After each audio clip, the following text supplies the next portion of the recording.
অবশেষে ইতিবাচক সমাধানের পথে হাঁটছে মধ্যপ্রাচ্য সংঘাত। যুদ্ধবিরতি চুক্তি প্রস্তাবের চূড়ান্ত আলোচনায় বসতে পাকিস্তানের ইসলামাবাদে জড়ো হয়েছেন ইরান ও যুক্তরাষ্ট্রের নেতারা। পুরো বিশ্ব এখন তাকিয়ে আছে সেদিকে। তবে আলোচনার আগেই মধ্যপ্রাচ্যে যুদ্ধবিমানের বহর পাঠিয়েছে পাকিস্তান। কিন্তু হঠাৎ কেন এই সিদ্ধান্ত ইসলামাবাদের? বিস্তারিত ডেস্ক রিপোর্টে।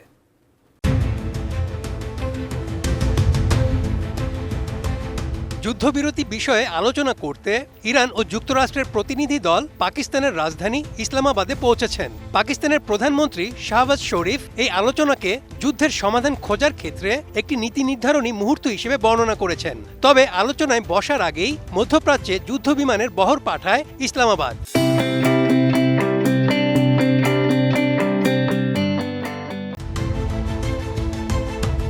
ইন্ডিয়া টুডের প্রতিবেদনে বলা হয়েছে, ইরান ও যুক্তরাষ্ট্রের 2 সপ্তাহের যুদ্ধবিরতির মধ্যেও মধ্যপ্রাচ্য জুড়ে টানটান উত্তেজনা বিরাজ করছে।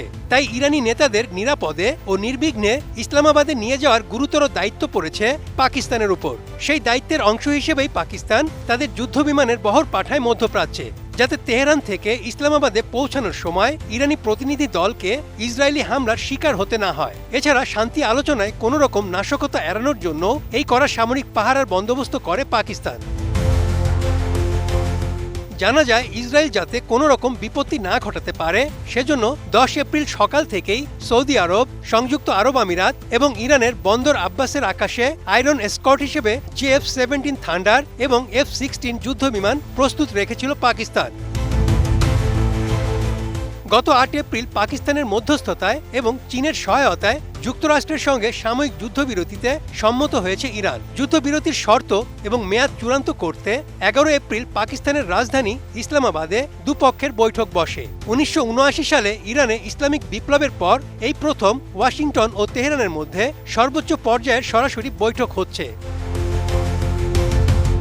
বৈঠকে মার্কিন প্রতিনিধি দলের নেতৃত্ব দিচ্ছেন ভাইস প্রেসিডেন্ট জেডি ভ্যান্স, আরও থাকছেন মার্কিন দূত স্টিভ উইটকফ এবং ট্রাম্প জামাতা জ্যারেড কুশনার। অন্যদিকে ইরানের প্রতিনিধি দলে রয়েছেন পার্লামেন্ট স্পিকার মোহাম্মদ বাকের কালিবাফ এবং পররাষ্ট্রমন্ত্রী আব্বাস আরাকচি। বৈঠকের প্রথম পর্বে যোগ দেন পাকিস্তানের প্রধানমন্ত্রী শাহবাজ শরীফ এবং পররাষ্ট্রমন্ত্রী ইসাক দার।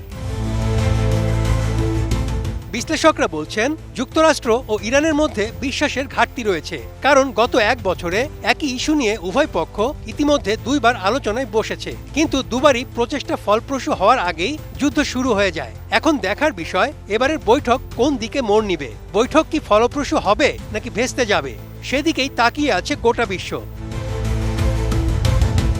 Desk report, ATN news.